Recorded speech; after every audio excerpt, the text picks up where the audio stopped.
Um, Welcome here. I knew that you have all exercised in the morning and did your good deeds for the day, but there will be a lot more to come, I'm sure.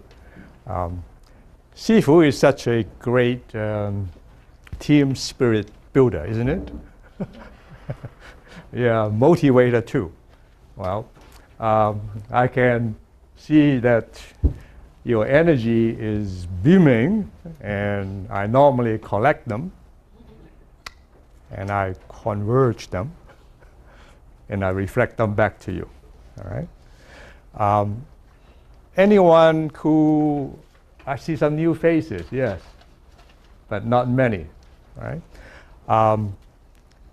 Before I really begin my presentation, I have to say thank you for Ryan and, of course, another lady who is not here, Grace, and especially Sifu to review the handout before they were passed on to you.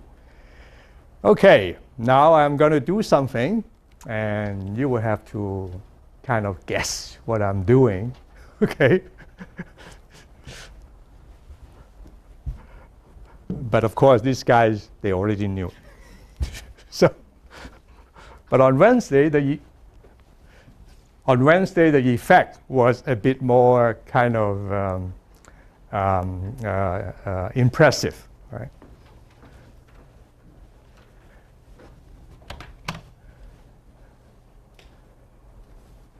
So we are in the dark.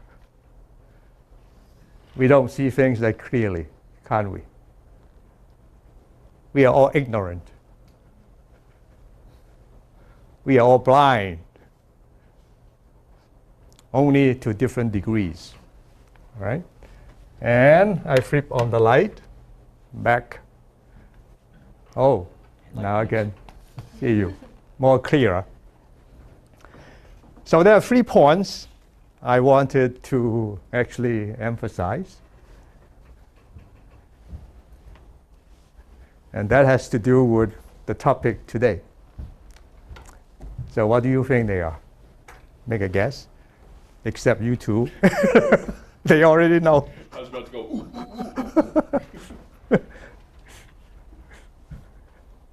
Ignorance and wisdom? Yes, that's it. But there is, let me get a pen. Actually, who has the ability to flip the light on? Yourself. Great. We all have, right? So the ability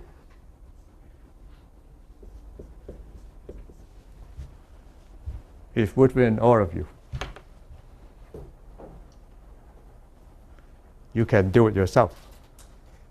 Now the second thing, or second point I want to make was, I flip the light, and we all see. You flip the light, we all see too. It's the same light. That light will give you vision, clarity, and that is common to all, right? And the same as wisdom. It's all here. There's no difference. So the light is the same. And the third thing is that where is the light? Within. It's always there. All right? Within ourselves. That's right. Only thing is you flip it off. But you can flip it on as well. So the source is always there.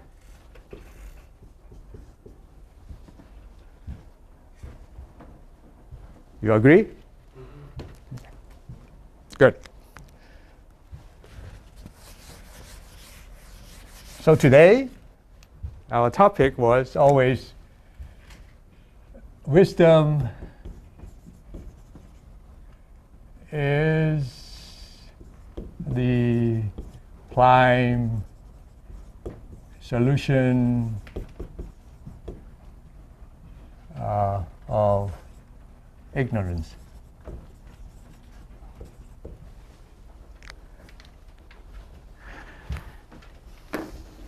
And if you have read the handout or chapter 5, there are a few sentences which are catches, catchwords. And I will repeat that here. That realize that ignorance is the cause of life and death. Bodhisattvas always mindful. Broadly learn and listen, enhance wisdom, achieve eloquent skills, transpire awe, and enable awe with ultimate joy. So I broke them down into a few catchwords, and then we can all go through it and discuss it about that. Ignorance, mindful, learn and listen, and then wisdom, and then transpire awe. So let's start with what is ignorance. What do you think ignorance is? Anybody? Sure, right? I don't know. That, in a nutshell, is ignorance. I do not know. Well, actually, not knowing is better than say I know all. That is already a path to wisdom. Yeah, Martin. The word ignorance is often used, but it can also be translated as fundamental confusion. And the essential fundamental confusion is that we're the center of the universe. That the self is permanent, that things are permanent, that things begin and end with us. Great. Anybody else? Yes. I think ignorance is not being aware of the fact that you don't know. Okay, that's more or less you echo Ryan's. Well, I will share with you what it was said in the sutra. Okay? Actually, the Buddha said ignorance is not knowing as it is. Just these few words. Not knowing something as they are really is or are. So you are a family, right?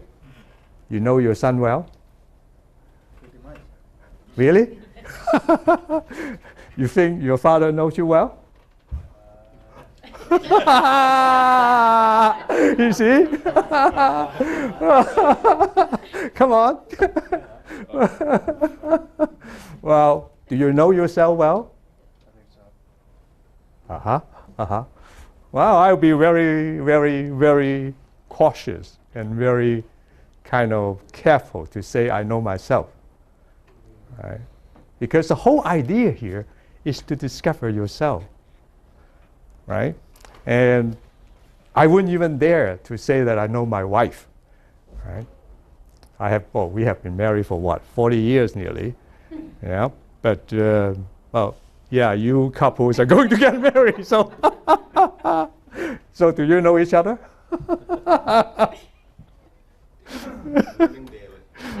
Good. Do you know really your best friends, your spouses, your colleagues? I doubt it, you really. You only see the surface of it. You only see what you perceive, right? But deep in, something is going on that you may not be able either to perceive, or you don't have that wisdom to perceive. Why? Because our mind is always tricky. It's always covered by our own karma. Right? Our karma actually is blocking our vision. So, in brief, we are what a pack of energy confined by our own karma, which is like a cocoon, and that's how we see things. And wisdom is actually trying to transform that cocoon, not only slowly wear it off, but before that, it becomes more transparent. Or in another way, we have spectacles, right? They're all tinted. Now, you see things always colored by your own judgment, right? So, as long as we become wiser, then the color goes away, and eventually, you even throw away your spectacles. You don't need it. Okay? So, seeing things as it is a very short sentence, but if you put it in practice, in your career, in your job, in your relationship, in whatever you do, you can always go deeper and deeper. For example, what is this? Podium. Okay, now he sees it as a podium. What do you see? Anybody else? Table. Wood. What else? Energy. See? Energy. I'm sure Einstein will see it differently. With his brilliant mind, Einstein will see this as, all right, this is E equals to mc squared. Right? And Buddha actually, in a way, is asking us, hey, guys, see it more clearly. All right? Your structure and his structure and your structure, basically. I mean, you break it down into, molecules, atoms, and quarks, and neutrons and electrons. In a way, at the bottom, the final thing is all the same. No difference between you and you and you. All right? And that's the basic, actually, building block of everybody, of everything. So let's get my glasses first.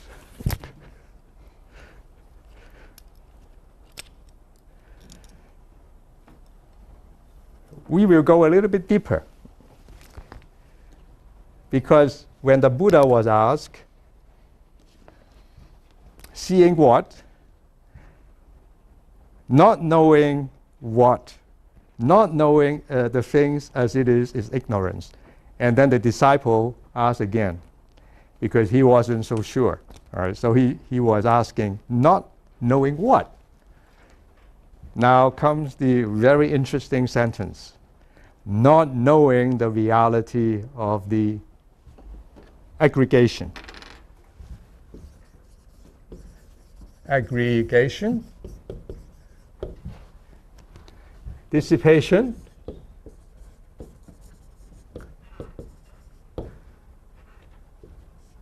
Taste. Ills. And finally, detachment.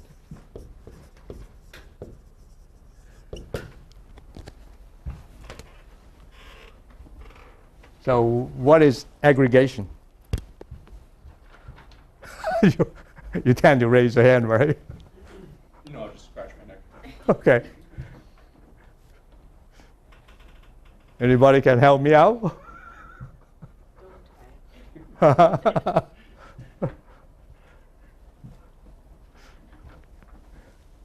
Aggregation is like our body, right? Anything that is condensed together to make something up. You have studied it, what is this? The 5 aggregates? Have you? Some of you, they all know the 5 aggregates, right? So the 5 aggregates is part of the aggregation. But it does not actually refer only for the 5 aggregations. It refers also to all the formation of the universe, the structure. This is an aggregation, right? They are forming. The temple is an aggregation. Your relationship with somebody is also an aggregation. Everything coming together. That's right. Your donut that you ate is an aggregation, right? So the Buddha was saying, hey, you have to make sure to understand what is aggregation. They come together. Things come together and become something. They always come together to become something. And then, in a split second, or in 5,000 years, whatever, they will dissipate. It breaks down again. Dissipation. So is your relationship, so is the temple, so is our body, right? So this is the dissipation. Now he comes to the third part. He said the taste.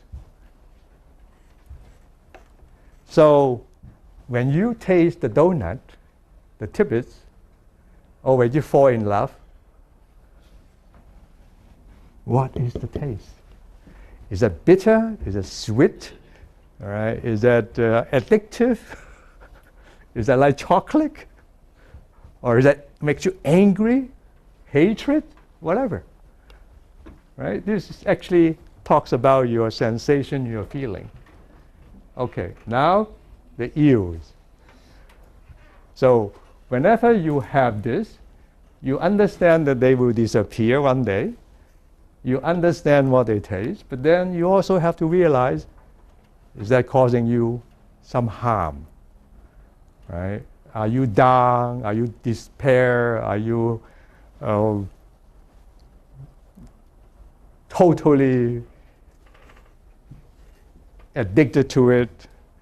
Will you become somebody else because that you taste this, or because it goes away and you always are kind of expecting, grasping, you want to experience that again, right? You live in the past, or you are always expecting to have it coming back. And this is one of the biggest, actually, example is drug addicts, right? So you can actually apply that to all that. Now comes here, the Buddha is saying, hey, don't be afraid. Yes, these are all our experiences, encounterments. But then at the end, you have to know how you get out from it. This is all caused by ignorance. And these are all caused because we are going to do something. And that something creates always, what do you think that is? Yeah. And that karma is going to give you a life, always a transmigration without end. Right? And that's why we are always sometimes high, sometimes low, because of the intrinsic karma for what we are doing or for what we have done before. It's going to haunt us until they all dissipate. Okay? So far, so good? You can we of course can talk a lot about this, but we don't have that much time, so we will kind of be short and brief, okay? We will detach from detachment. That's right. And they are all tied in. You know the Four Noble Truths? You have studied the Four Noble Truths, right? So you can actually link them into the Four Noble Truths, and they all are talking about the same thing, but in different kind of perspective, right? Okay, so that's basically ignorance. Yeah. The Four Noble Truths is what is the first one? Suffering. Suffering is not seeing things as they are, here, here, here, and you are suffering. All right? suffering. And then the second noble truth is, Where come from? yeah, where they come from. Here, you don't understand the aggregation. You don't know how to detach. When they disappear, you lament for it, right? Because of karma, right? So that's the second noble truth. The third noble truth is, oh, don't worry about it. There is a way. That is the way, the path. Right? So how we can detach from it is, of course, a long, different story, but it's not that difficult. We can always do actually a little bit every day. Right? So far, so good? Okay, great. And actually, we can also link that to the 12. Have we discussed or learned the 12 links? They have not? For everybody, no. Okay, all right. What actually, 12 links is, I short that, or I summarize that, is that you come into contact, right? You come into contact with something. So the first important thing is contact. Like I meet you, or you see someone, or you meet somebody. Contact. And when you come in contact, what is the second stage of your mental feeling? Yes, feeling or sensation. So you have contact, immediately you have sensation, right? And sensation, where does the sensation come from? It comes from 6 senses, right? Only your eye, your ear, your nose, your mouth, that's your 6 senses, right? Your mental. So these are the 6 senses. And once you have feeling, what is the next stage? Grasping. Yeah, you get grasping. So you say, oh, I like it. I love it. I want it. Or you, of course, say, I hate it. That's the same thing. All right? So one leads to the other. And once you grasp it, I shouldn't say grasping, craving first. So you crave for it, you want it, and once you want it, you take it. And once you take it, you're hooked. You can't go back anymore. You know why? Why? Affection comes from here. But once you take something, It changes. You generate a karma. yes, Roma, right. Once you take it, you are making a deed, right? An action. And that action will generate karma. And that karma can be either good or bad, or of course neutral, either way. But in most cases, it is always good or bad. And if it is bad, you got to pay for it. If it is good, you will get a reward. And that can mature right away, or a year later, or whatever, when the right conditions are right. I think we have a very good example now going on in Iraq. Yeah, I mentioned that on Wednesday too. And now you can read the paper more, right? So America, United States, sent the troops to Iraq for Bush, for whatever motive he had. I'm not going to question that, all right?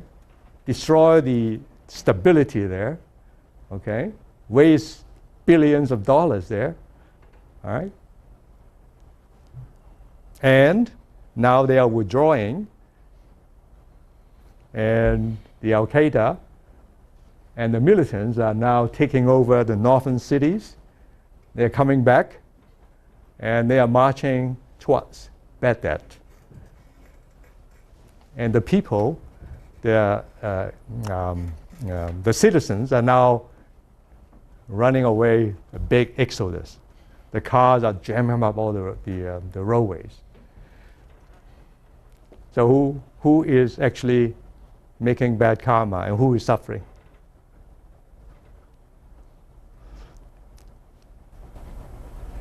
I see a huge case of duality suffering there. Yeah. Active engagement and then passive pulling away. The conditions are not right.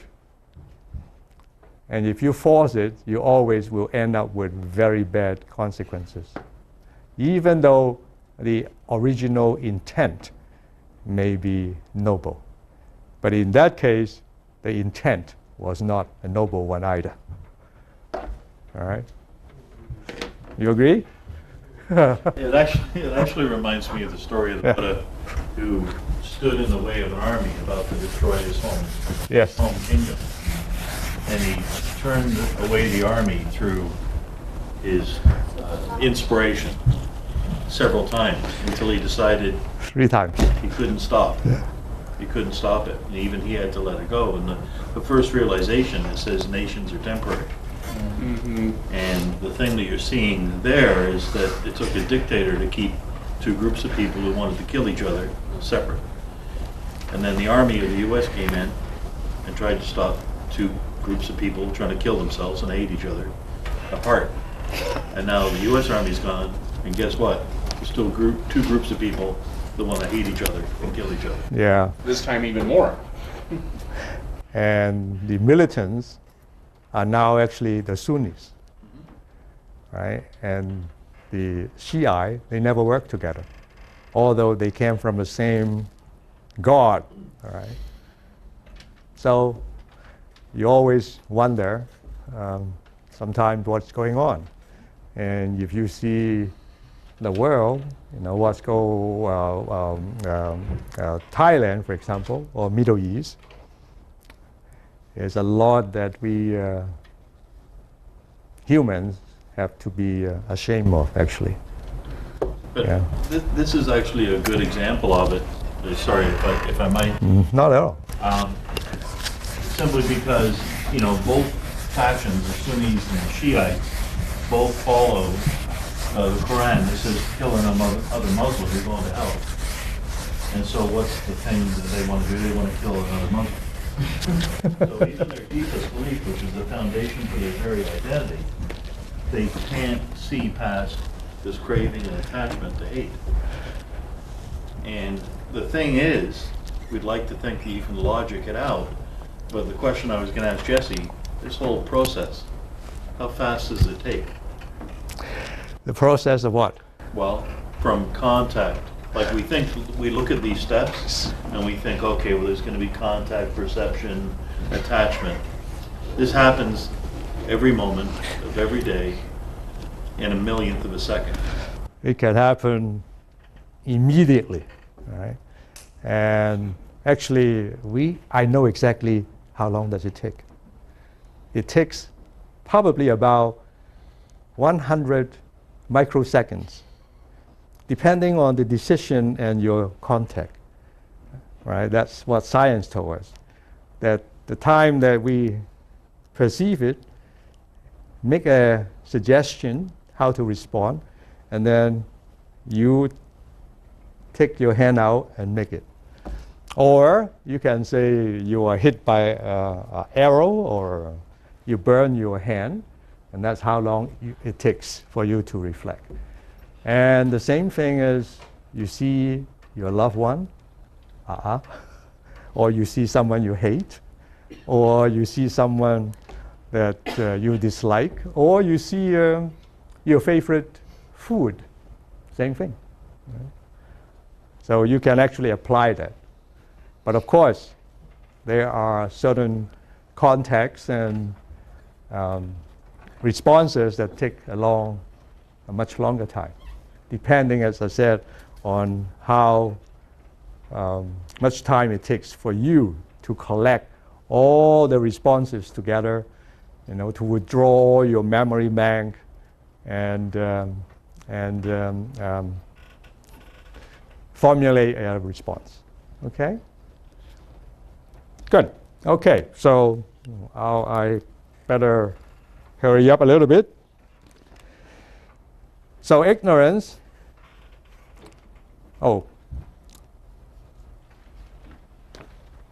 according to Buddhism and according to also reality,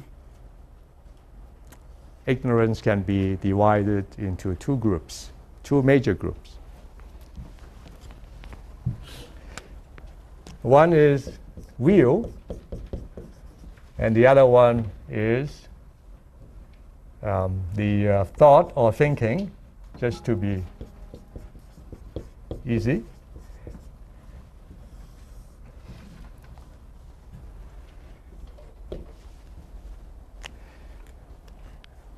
Will is how we look at things.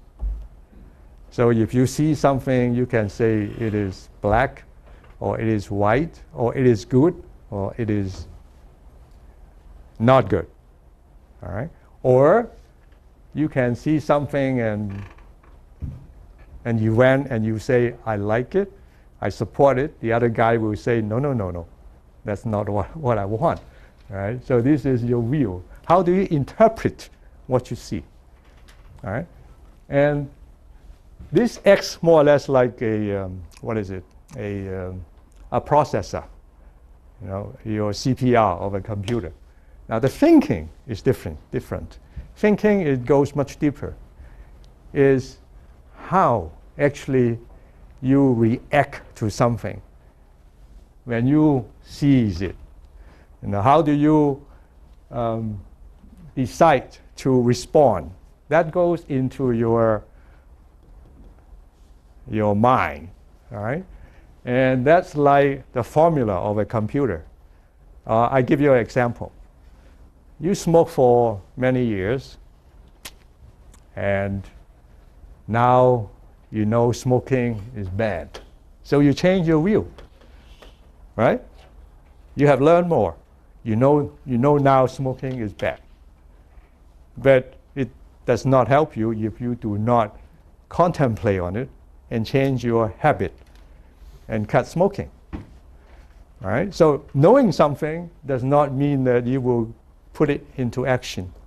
And that thinking, contemplation, cogitation is actually what we need to do to change our personality. So now you know smoking is bad. You change it.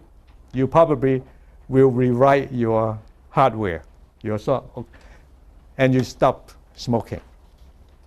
All right? And however, even if you stop smoking, your lung is still going to be black for many years. It takes time to get it clean.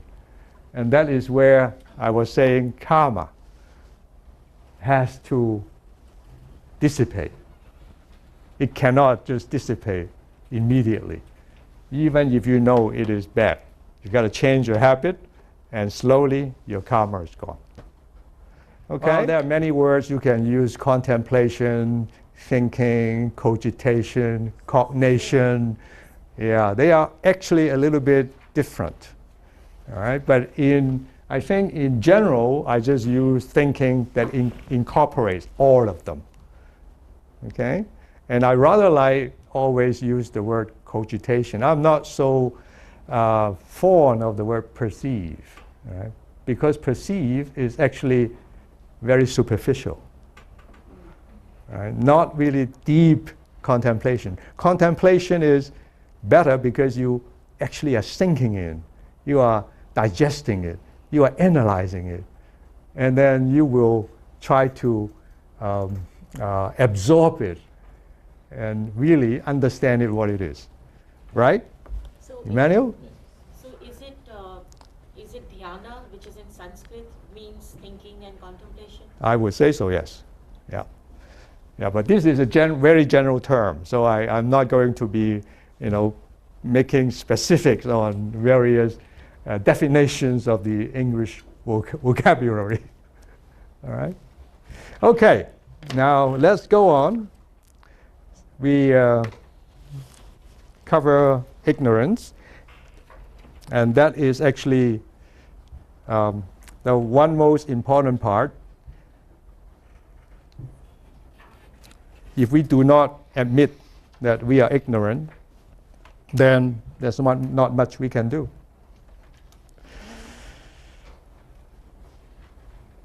Oh,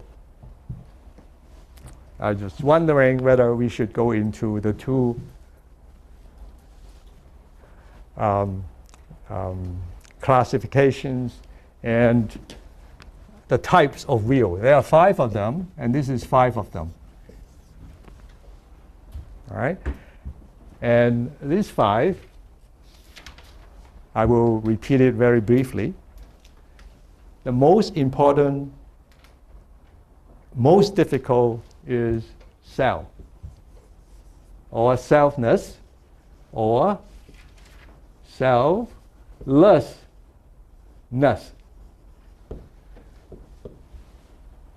That is the most difficult point for us to understand and grasp and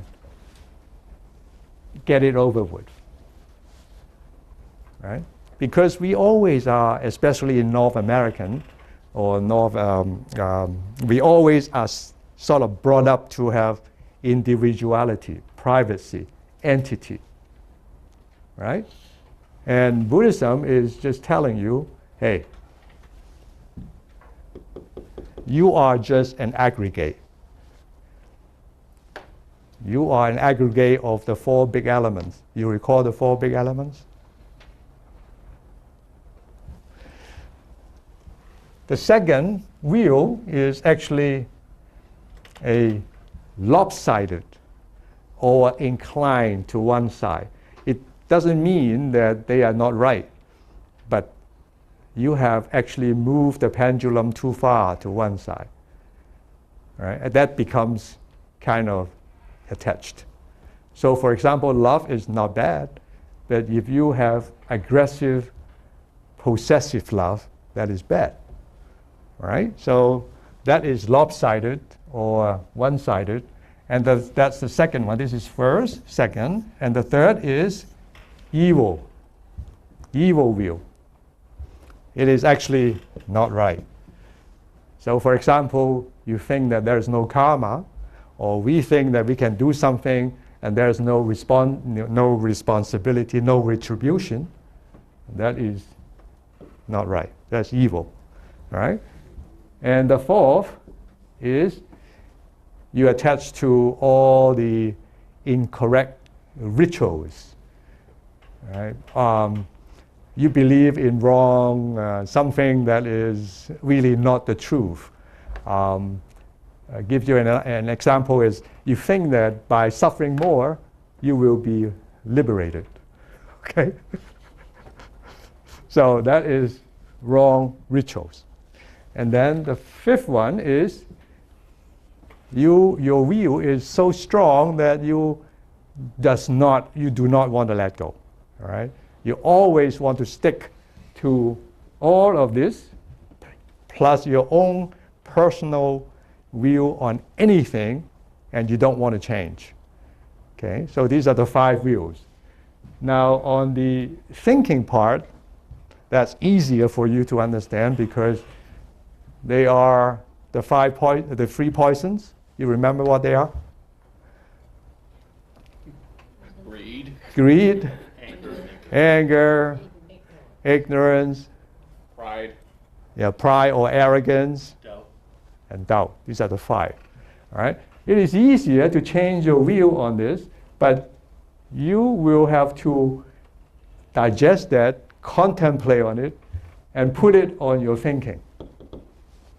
And then you can actually change your habit and your personality, and that takes time. And when you have cleared this out, and eventually you clear this out, you are fully enlightened. That's it. As easy as that. Yeah, it is. And you Wow, I were, never knew it would be that easy. well, we all have seen how you change, Ryan, right? Can you second to that? Yeah. Some in good ways, some in not so good ways. But that is actually the process to Buddhahood. All right? You change this, you change that, you get rid of all the karma, and then you are totally liberated. Okay? All right, mindfulness. Yes. When you say change thing in doing, you have to change the bad thoughts to good thoughts, or you just eliminate all the thoughts? Sorry, I didn't hear that. Sorry, I just had a question about the thinking. When you say we change thinking, do you mean we change the bad thoughts to the good thoughts? Yes, Or we just yes. Eliminate all the thoughts? You have to change. First of all, get rid of all your bad, unwholesome stuff. All right? And then, of course, in the process of changing, you will remedy that by putting and doing all the good stuff. All right? For example, if you want to take a drink, and if I am an alcoholic, all right, I would, okay, what can I do? Maybe I can use a more wholesome deed or wholesome craving to conquer my desire for a drink. All right? So doing something bad, you have to really make a decision and say, stop it. And then at the same time, you can use something good to distract your bad habits. Sorry, I'm new. I just have a Okay? curious No problem. Go questions. ahead. Maybe not appropriate. Mhm. I'm thinking like you say no judgment, but then you say good thinking, good thoughts. Is that still a judgment? It's always a judgment. And your judgment depends on how wise or how ignorant you are. All right? And that's it. The no thought thing, unfortunately, is a really advanced part of the path that takes a Yeah. while to get to. Non-discriminating mind. By the way, I have to, I'm sorry, No. but I have to say that don't think that Buddha does not judge. All right? Buddha actually judged all the time. But the judgment that Buddha made, it was so different from the judgment we made.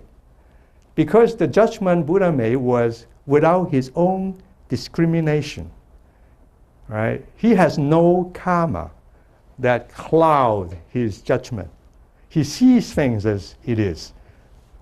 That's exactly what we've talked about the first time, right? So karma will, like a veil, cloud our judgment. So when we judge, we will always mix that judgment with our own likes and dislikes and our past experience. Okay? So when we are slowly make the eyeglasses clear, then our judgment becomes much more correct, much more impartial, much more compassionate. Much more essential. Exactly, all right? And that is actually the difference between ignorance and wisdom. Sorry. No, I was just going to say exactly that. If the Buddha embodies perfect wisdom, then he's not judging that something is ignorant. It's simply related to the way things really are. You know what I mean? Like, Right.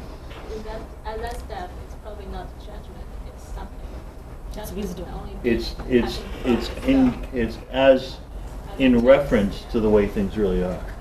So Jesse was speaking about love.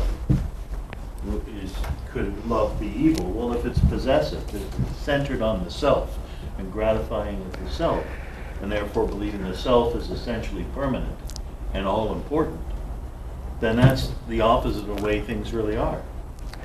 So it's the opposite of wisdom is ignorance.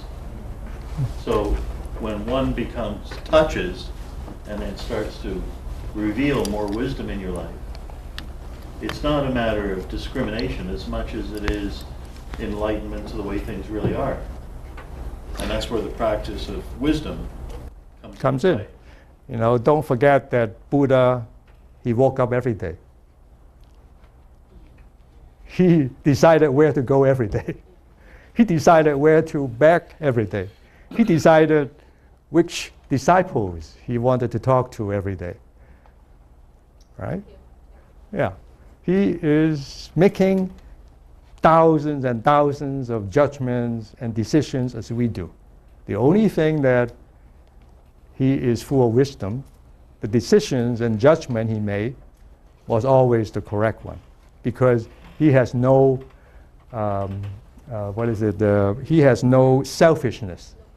Exactly. He has no preference, right? It's not subjective. Not subjective. He see Ryan and he see Emmanuel. He saw, yep, they are exactly the same. The only difference is they have different karmas. That's it. And the karmas are their own doing. That's all he sees. But when we see something, we will say, oh, I like him better, I like her better, right? Because of our own preference and discrimination. Question. Yes? If you remove all the views and thinking, Yeah. we have become enlightened. And where the karma goes? The karma is a force. So how do you define karma? The things that you did past. No. The thing we did is not always karma. When we do something, yes, intentionally, of course, the resultant force is a karma. All right? So for example, I put up my arm here. There is a karma. And the arm will eventually have to fall down, right? Or I stole money from Ryan. I have a bad karma. And in order to dissipate that karma, I felt sorry, I regret. I go back to Ryan and I said, oh, my friend, I am so stupid. I was ignorant. All right? Here is the money I stole from you. Okay? And Ryan said, all right, Jesse, well, I don't know what you did, but I forgive you. Now the karma is gone. Dissipated. The force is gone from here. Because I regret, I kind of go back to him and I release that guilt that I have. All right? If not, that karma will always store in the mind, in the sub. I can even tell you what level of consciousness. In the 8th level of consciousness, in the psychology of Buddhism, but we don't have time to talk about that. All right? It's like a karmic seed waiting to germinate. And the right conditions, it will germinate. And that's what everyday life is. Okay? Now, another scenario. Took my money to Ryan, and Ryan said, Jesse, you are a moron, you know, a scum. You know? How could you do things like that? I'm not going to forgive you. Okay? In that scenario,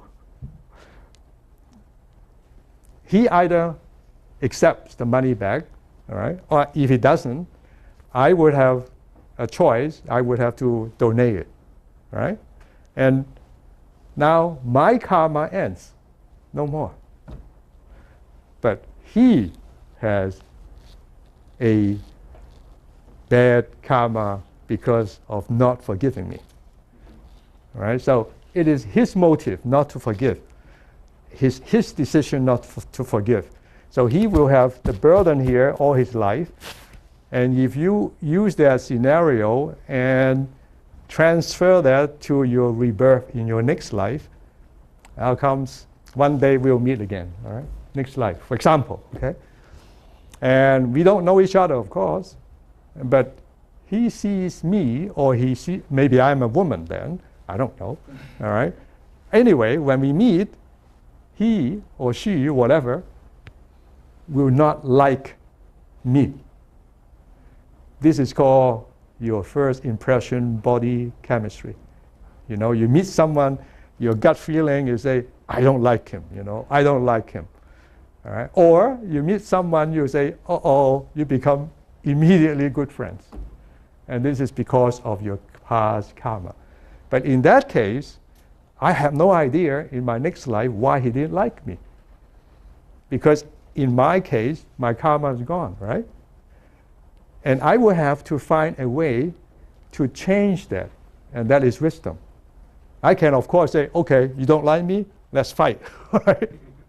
Then you perpetuate the karma.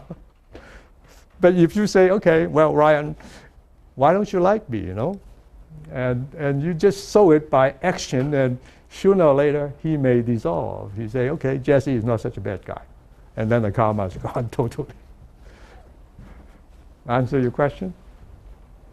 Karma is, yes. I have a question about karma. Okay. Thinking about that. When you say like someone you just met and you don't like it because of previous karma, how to explain someone was hated by so many people? Did they did something bad? Yes, yes, yes. So it's just... Absolutely. Yeah, because karma, without being neutralized, will be stored in the mind of the person who did it. All right? And if I kill, for example, him, I didn't pay for it, next life, then if we meet again, we will really have a big fight. All right? Because he is going to ask back what I owe him before.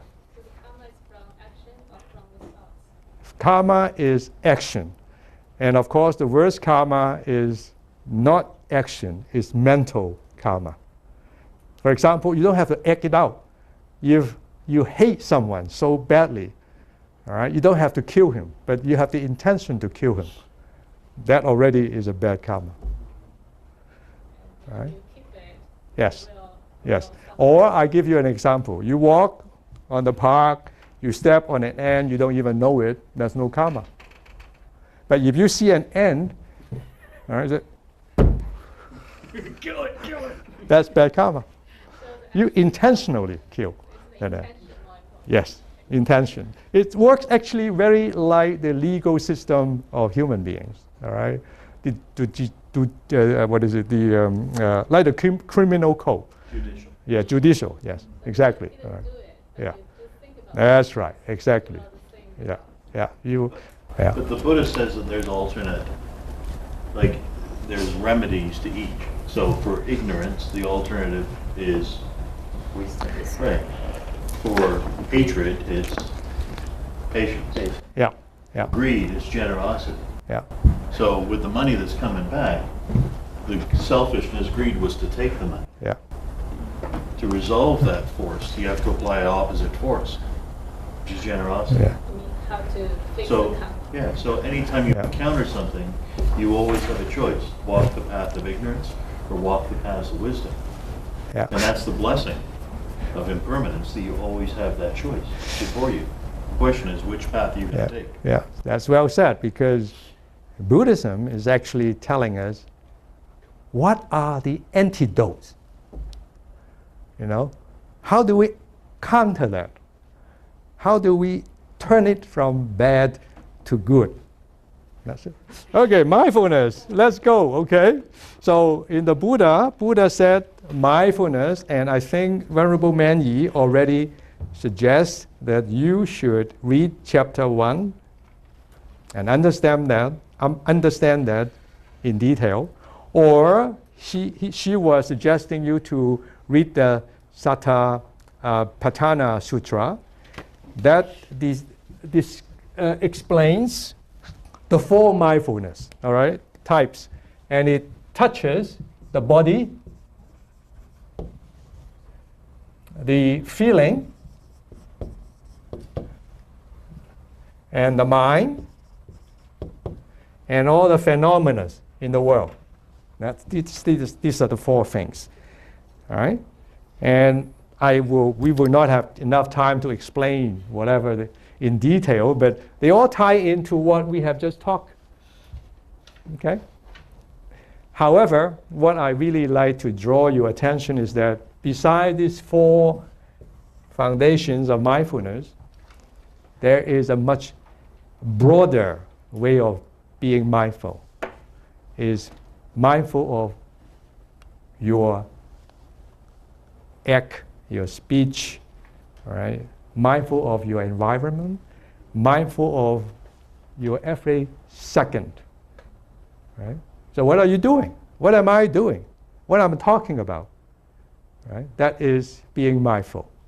And once you are mindful, you will tend to make much, much less mistakes. And you will think about it, maybe I should do it this way. And that goes along with reflection. So mindfulness will lead to reflection and lead back to a correction of your speech, your act, your thinking. Okay? Make sense? So, good. Now learning. That I will cut it short because time is running out. And the Buddha actually taught the Four Noble Truths, the middle path, the 12 links, when he walked all the way from the place, the Bodhi tree, the south bank of the Ganges to the northwest. In Deer Park, he met the 5 disciples, and he turned the first wheel. That is called the first turning of the Dharma wheel. Right? Then he explained all how to change the wheel, how to change the thinking, how to change the habit. Right?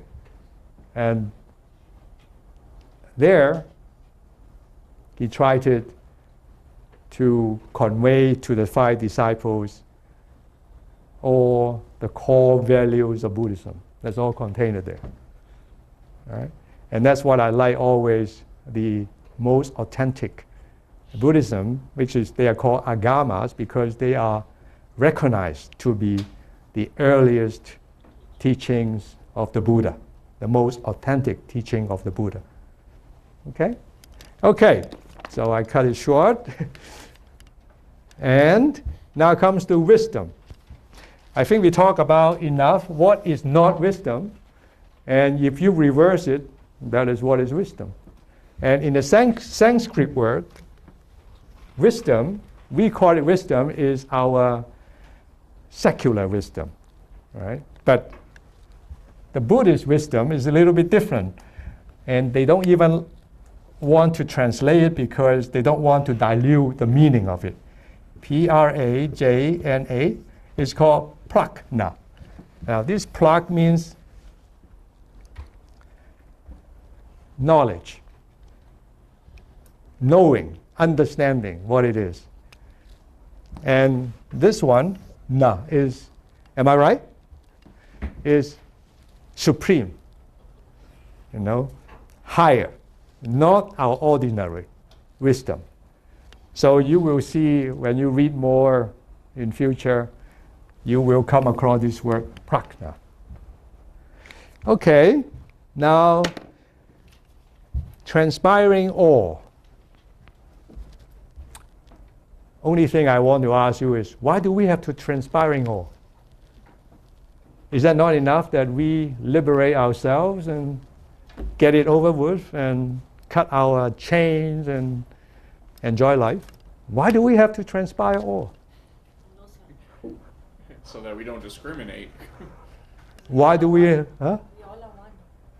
Yeah. Because we are all one. Right? We come from the oneness, and we expanded into numerous individuals. And as I said, the base of you and me is the same. But we are only with different karma, and that's why you look different. Your karma is actually stored in your DNAs. I can even, if we have time, next time we will talk about it. But anyway, if I do not transpire awe with that motion, I would not be able to break down the barrier between you and me. And if I cannot break down the barrier between you and me, I will still see him as him and I as I. And when that happens, I will never be able to obtain full enlightenment. I'm not saying that you cannot be a good person. Actually, you will be an extremely good person on the way of practice. But the final touch is that you have to get rid of that barrier between each other. And then there is no duality. Right? Then all is one and one is all. And then you are fully enlightened. Okay? Now the last one is, when all these are done, you will have tremendous joy. Now again, I have to say that this joy is not the joy as we know it now. It's completely different. It's not like a happiness form of joy. That's but a right. Peaceful form of joy. Not at all. All right? You may have a taste if you go into deep meditation. But the joy here actually refers to a joy that you have totally no refinement, confinement. Right? There's no distinction anyway between one or two extremes. Right? But you don't need really to be too bothered with it, because the time will come when you realize that. Right? Now all we need to do is just do it. Do it. Just like Nike, say, do it. And when you do it, you feel it yourself. Right? I'm sure that all our reverend colleagues here, they feel it themselves. Martin would be a living witness. So is Ryan, and so is Emmanuel. Just do it, and you will feel the process and the joy along the way. All right? Any other questions before I turn off the mic? Anything? Time is not as long as we wish to have, but we have to. No. Yeah, but we have to make full use of what we have. All right. So. Okay. Thank you. Thank you.